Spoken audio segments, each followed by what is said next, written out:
after what happened in the fellowship hall last spring, you'd think Beverly would have learned to be more careful about whom she invited to church. But as you can see, from the current state of the narthex, we have once again had an incident with a capital I and is head of the Martha Society. I've again been asked to write an insert for the bulletin to explain.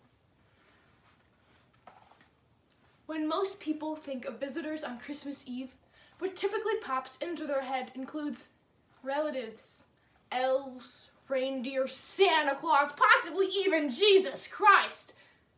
But in the zany and bizarre turn of Christmas Eve events, we get an unexpected visitor of the more unearthly kind.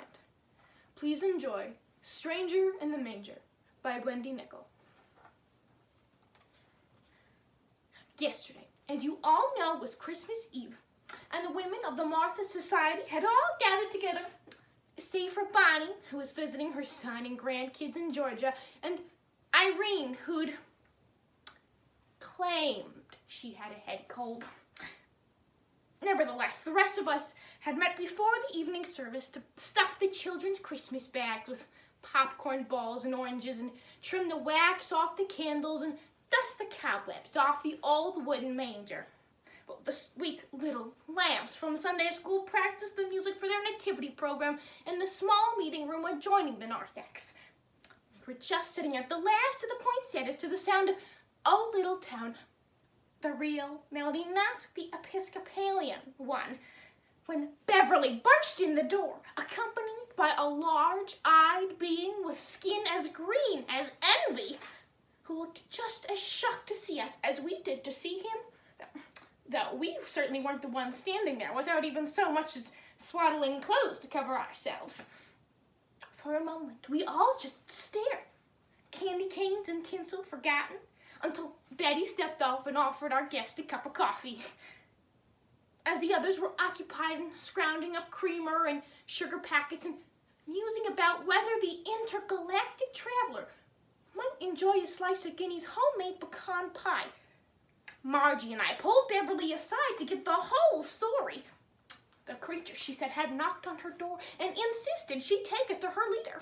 Well, Margie and I both agreed then and there that she'd done the right thing in bringing that poor, searching soul here to meet the Lord.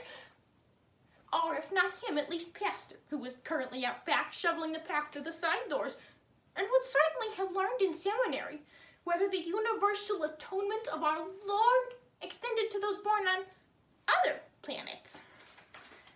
In the meantime, we tried to make him feel at home, for we all know what the book of Leviticus has to say about showing hospitality to aliens, even if more modern translations use words like strangers and foreigners instead.